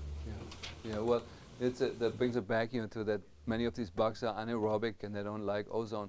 There's another one, for those of you who use antibiotics, there's a lot of controversy about what antibiotics you use, if at all. If you combine the use of antibiotics with neural therapy, and you can do neural therapy with a laser completely non-invasively, you get the uptake of the antibiotic in the areas where you want it to go. And then there's a lot of disparity, what antibiotic to use. In the literature, in the orthopedic literature, the most successful antibiotic used in bone elsewhere in the body is clindamycin. And I use clindamycin abundantly now on my patients because it's extraordinarily well tolerated. It doesn't give people candida like the other antibiotics. And the dose is 300 milligrams 3 times a day. And then they get every other day, they get 500 milligrams of flagyl twice a day. Flagyl, first of all, being an anaerobic antibiotic, which covers a spectrum that clindamycin doesn't do, but also clindamycin has known to have the complication in some people of clostridial infections in the colon, an overgrowth of clostridia in the colon. And the treatment for that is flagyl. So by adding the flagyl from the beginning, we completely eliminating the one possible side effect, plus we're broadening the spectrum of the clindamycin. So that's been wonderful to add that into some of the difficult cases, or cases that are not in my area where I know I can't follow through with the sanum remedies. I put them on clindamycin for a long period of time. I do at least 6 weeks of that. Often I do 2 courses, I do 6 weeks, then I give them a 2-week break, and I give them another 6 weeks. And it looks to me that's been the most successful treatment to do long-term appropriate antibiotics. And again, I muscle test, sometimes it doesn't test, and then I don't give it. Cipro, I believe is what Chris is using primarily, and Augmentin, is sort of the more classical one. Amoxicillin, Augmentin is the classic sort of in the literature, which doesn't do a lot of good in my experience. Cipro was the best we had, but the combination of clindamycin and flagyl, I do think is really like a winner. There is the anaerobic bacteria that cause osteomyelitis have a protein coat around them that makes them virtually unaffected by most common antibiotics. And clindamycin sort of cleaves right through that protein and gets the bugs. What was the concentration again, please? 300 milligrams 3 times a day. 500 BID every other day. You can also, with the flagyl you can go up, but flagyl is hard on the liver, and so I always give them some milk thistle extract with that to protect the liver. Chris, yeah. The ENT profession, called hair, nose, and wallet men have vacillated for years, taking tonsils in, take them out, leave them in, take it out. The current trend is to try to leave them in. And oftentimes I have a difficult time convincing somebody in Reno to take them out for me. The real bad will take them out. If you can find somebody that'll do that for you, have them save a piece of tonsil or tissue, like you mentioned in your article on vaccines, but don't put it in formalin. Have it put a little saline and bring it. And if you have one of those machines, I have one of those machines. I'll show you tomorrow where you can get them. I brought them with me. They're really nice to play with it like that. Or if you don't want to go to the expense, I have an ultraviolet light that I use for ultraviolet blood irradiation. And I put the tonsil tissue in that with a little bit of alcohol and saline. I kind of mash it up and I bake it for like an hour on the light. Take a couple drops out of that and inject it sub-Q. You usually see a really nice big red wheel. Nice. And you can do the same thing with tonsils. I swab them, or use your sucker to make a vaccine with alcohol, bake it for a while, and try it that way as it means an intercept means so you get it to quiet down without surgery. Oh yeah, that reminds, thanks Chris. Reminds me of one thing, a little pearl for Boyd Haley. I leaked it already yesterday. I have one friendly dentist who did for me like the little paper pencil test from Boyd Haley, the ALT test, that we usually do on the crevicular fluid. He did that on a couple of tonsils, of people with bad root canals without doing the surgery, where simply we used a red laser on the teeth, like I did on the gentleman before.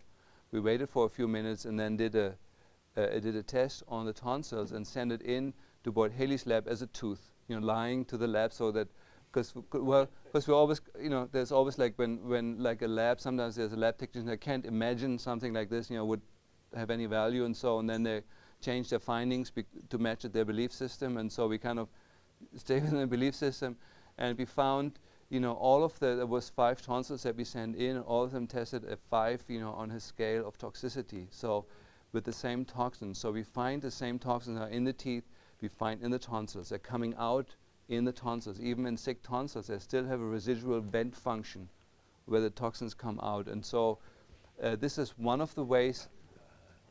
Now, I can't kind of say do it like this, but this is one of the ways. If you want to convince yourself, first of all, that the root canals and the other toxins are affecting the tonsils, you can do that. But one of the tonsils, so far it's only one of them, tested positive long after all the cavitations were done. That means the teeth were taken out, was now an edentulous patient. It was like 9 months after the last surgery. Everything was clean, nothing was testing in the jawbone. The patient still wasn't doing well.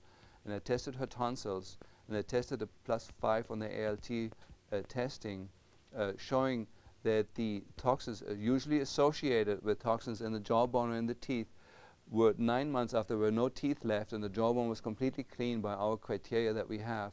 There was still a massive nest of it in the tonsils, so showing that we need to look at the tonsils, and the patient, we did the tonsillectomy, did extremely well. The moment the tonsils were out, her severe facial pain and chronic fatigue was just lifted like that. And so we may be able to use the same test, also for the tonsils. I'm just suggesting that mildly here.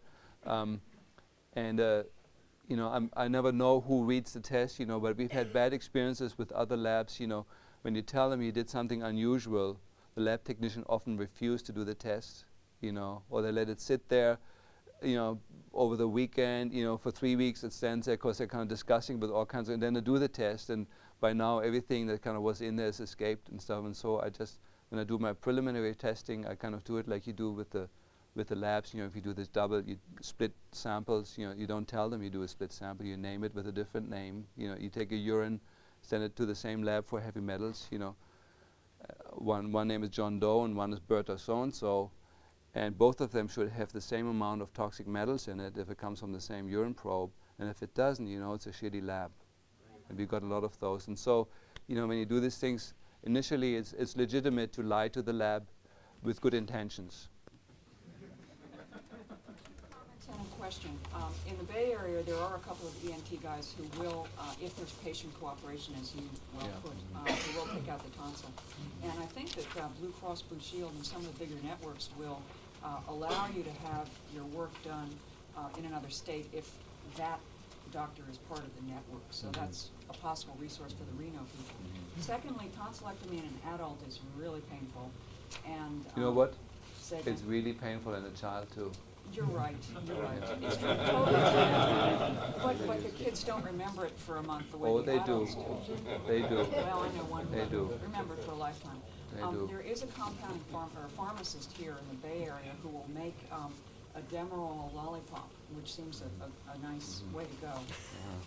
He's Doc's Pharmacy over in Walnut Creek. Yeah, there's one thing I recommend. If you do tonsillectomies, you treat it like an acute surgery, like any other acute surgery. You use morphine, you use opioids, you use whatever you need to use to get the person through. It is a horrible surgery, and children are often tortured, they're abused with the surgery because it's just a little thing, and it's like these children, every one of them, when you do like later some psychotherapy, they feel like they're dying, they're being strangulated for days, they go through fears of death afterwards, and it's not a... As well? No, not at all. And finally, my question is with regard to the antibiotics. What is the effect of Flagyl for 6 weeks on the ground system, the extracellular Well, the matrix? effect of 6 weeks Flagyl that we know of, that very often the patient's arthritis heals. The patient's arthritis will often heal. There's the arthritis, it's called arthritis. Chris? Is it the Arthritis Foundation, the Flagyl treatment for 6 weeks? Is it Arthritis Foundation? Allopurinol first. Allopurinol for the first week and Flagyl for 6 weeks. Yeah, the allopurinol is just for the for the die-off effect in the beginning. No, so, it's recital to amoebas. I didn't know that. Okay. And the breakdown products from the antibiotics that we are trained to think about in biological medicine, what about those? Yeah, well, it's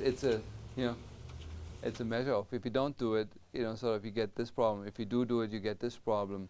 I always use that now that Wavefront 2000, so to pop any pills I give to the patient, to pop it in there and give them a homeopathic antidote for that, because it takes only 3 minutes to make it. So any medical drug, I follow up with a few weeks of the homeopathic of that same drug. So it's, sort of like a no-brainer. But the clindamycin seems to be extremely well tolerated. Flagyl is extremely hard on the system, but this is a very, very low dose of Flagyl. Every other day, 2 pills of Flagyl. is very, very well tolerated. Yeah. John? It seems that if you take out the tonsils, you leave a gap in the fifth system. To what extent is there a possibility for regeneration of healthy tonsillar tissue? Well, first of all, like the tonsils that we taken out, like Ilse said, like in thousands of tonsils taken out in Ilse's clinic, they never found one healthy tonsil in there. So the issue is really this, like, is the tonsil that's in there still a functional tonsil, or has it become a focus, like a root canal tooth? Is it still a functional tooth, or is it a death sentence for the patient? You know, sort of, it's that same issue, and so I feel like I was very skeptical about that based on what I've read from Isles and from other people in Germany. That when in doubt, it's best to take the tonsils out, and I've never seen them grow back. If they do grow back, they weren't operated properly. There's still like some residual tissue, which can be a focus of, you know, Isles had several cancer patients that went in complete remission after those residual little places were reoperated. So that's all I know about it. Yeah. Let's do this. Oh, boy, yeah. First I want to say I don't mind people not telling us what they're saying. It's in a gas line, you don't care.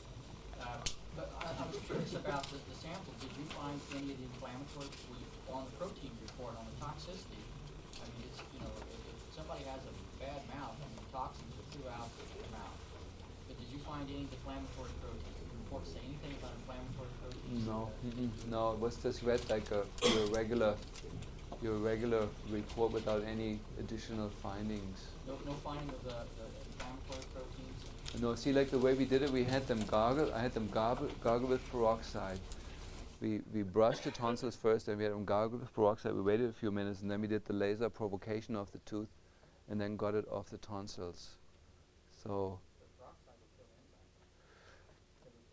Oh yeah, but just for, you know, peroxide is very, very quickly gone, you know, once in contact with the mucous membranes, and so I really wanted to see what comes out. So no, there was nothing extraordinary reported in those.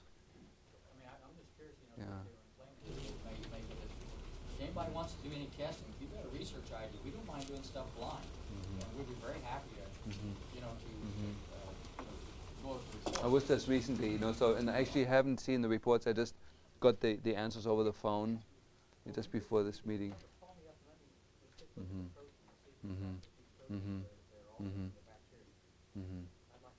Yeah, thanks. A word about lasers. If you're doing non-invasive neural therapy on the sphenopalatine or otic ganglia, what type of laser do you use, what strength, and for how long? Okay, well, I don't want to go into that issue because there's a whole complex neural therapy issue. What I'd like to do, I know the time's up, right, Chris? Yeah. Can I make one point I think is really important, I think we've missed here, is that in my experience, children have tonsillitis and food allergies.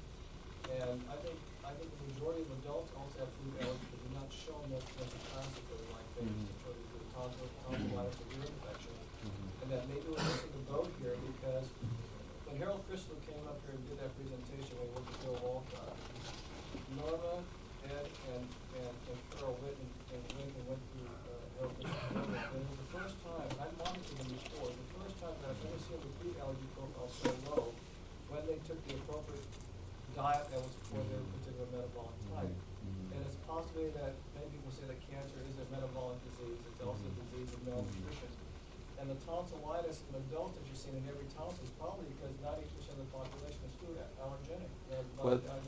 No, there's a difference. Like what Isles refers to and what we refer to is called chronic atrophic tonsillitis. That means these tonsils are complete goners. There's no more immune reaction in it or so. All it is a wad of scar tissue that's infected on the inside with no blood supply. So it's exactly like a necrotic bag, you know, with nothing in it or so. So that's the end product of that. But I very well agree that we're suspecting that the majority of childhood and juvenile, you know, tonsillitis or so, ear infection, all that, you know, is related to the tonsils being in chronic irritated allergic state, you know, from foods that are eaten and from other things people are exposed to. And you know, one of the major things in tonsillitis in childhood age, of course, is dairy allergies. You know, my stepdaughter had a wheat allergy and had like horrible tonsillitis, you know, for years until she surrendered and gave up the pizza. And you know, within 2 weeks, the tonsils were shrunk down. It never flared up. And then when she went through her puberty and teenage years and had to eat some pizza, you know, at some of the sleepovers and stuff, immediately her tonsillitis would come back. You know, so it's not an allergy that ever dampens. You know, like some of these allergies are just lifelong, and so. The program with I would like to get for the group Walcott. He will not probably come out of his cave, but if you get Harold Fisher, bring Walcott for our next meeting. Yeah, I was fascinated by that lecture yesterday. A lot of cancer. Yeah. So you have good experience with, Yeah. In fact, the Giordano, the person who wrote the book, the Hebrew Whiteside, plagiarized, I understand that material from a woman by whose name does anyone know? Gibbons? She wasn't actually developed the material for Hebrew Whiteside, but she actually has gone to Walcott for her work because she realized there was a deficiency in the system. So can we ask you how to learn this stuff? Because I wasn't clear yesterday after the lecture. We heard where can I go now and learn this? You contact. Go through that tomorrow. Oh, okay. I'm listening for Dr. Crystal tomorrow. Are you going to give us a phone number or so? And you can ask me any questions you want. I'll give you as much. Because he was short on the end of what do we do now? Right. You know, lots of us were fascinated by the material, something we've been waiting for years, and there it is, and suddenly he was gone, and there was no phone number, no address. No. Okay. It'd be a pleasure to give Okay, you as much great. information as you want. Okay, let's do two more comments or questions, and then I want to do one little thing, and then. Yeah. I think a comment which is really noteworthy. We have found in a high percentage behind atrophic tonsils, which looked normal, and the ENT doctor said, "Doctor, why do I have to take this one out?" Abscesses behind the tonsils and streptococci viridans. So they were very. So this showed, as the tonsil couldn't fulfill the task of excretion, that the toxins were trapped behind. So. Thanks. Yeah, there was one comment. Yeah. I want to thank both of you for mentioning these small atrophic tonsils, because this was emphasized so much in the historical literature. So it's very important, and also your mention of the tonsillar tags, which Rosenau went on and on about it. And basically, it was the tonsils that were operated on, which were symptomless, that were considered worse than the other ones. So that's real important. There was this body, I know the neural work that you're referring to just started in the 30s and 40s. And the work to which I referred yesterday was even earlier, from 1908, Upson's work and Cox's work in 1919. So it was a different perspective that they went for the bacteriological based on Rosenau's work.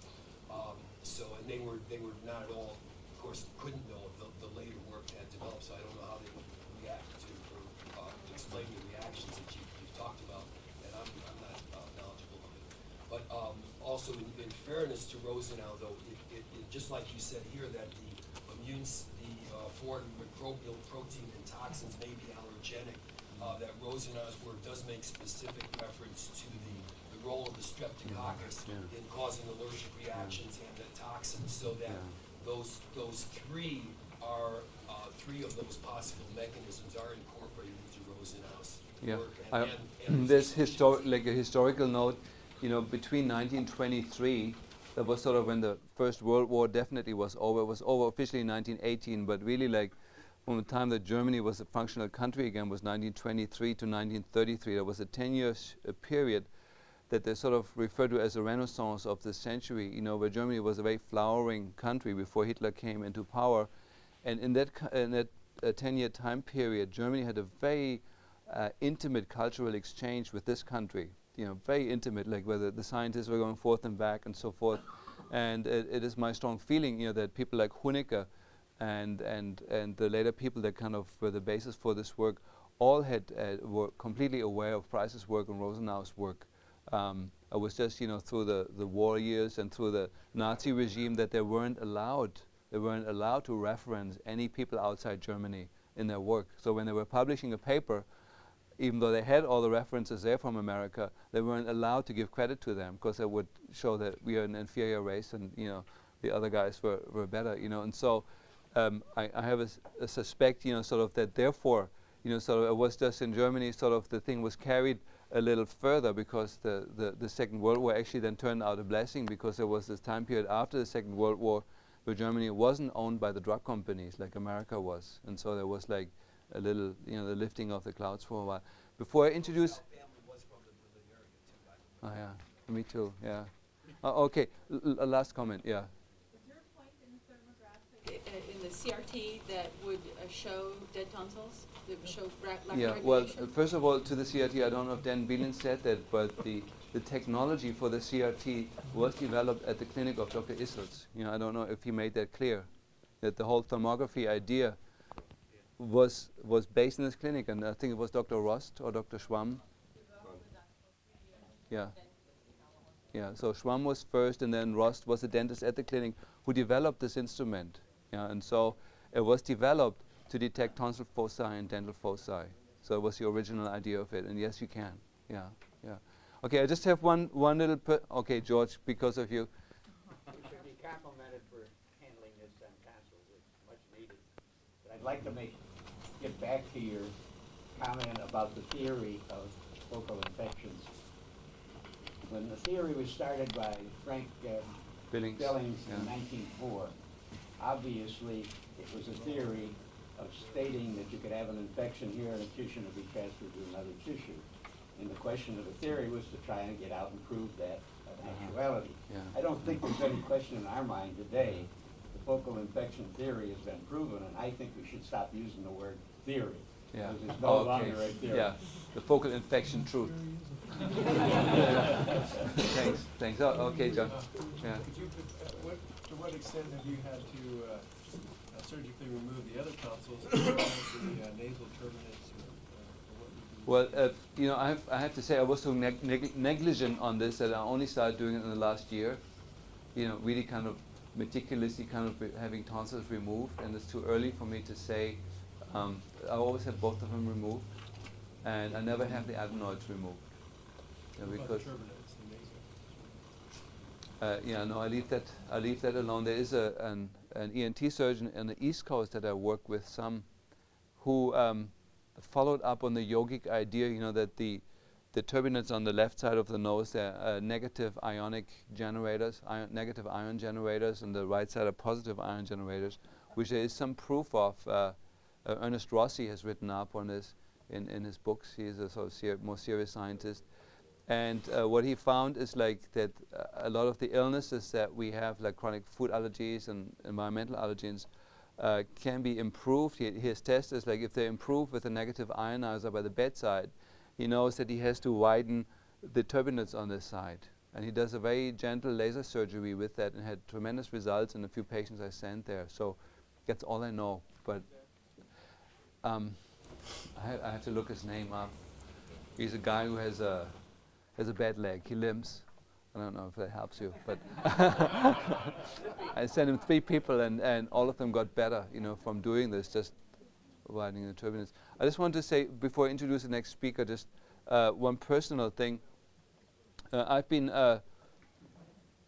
going forth and back to Hawaii for various personal reasons in the last few months, and we found, this is on Maui, those of you who know the Hawaiian Islands, and we found a 20-acre piece of land that has one of the largest waterfalls on the Hawaiian Islands on it and one of the largest pools.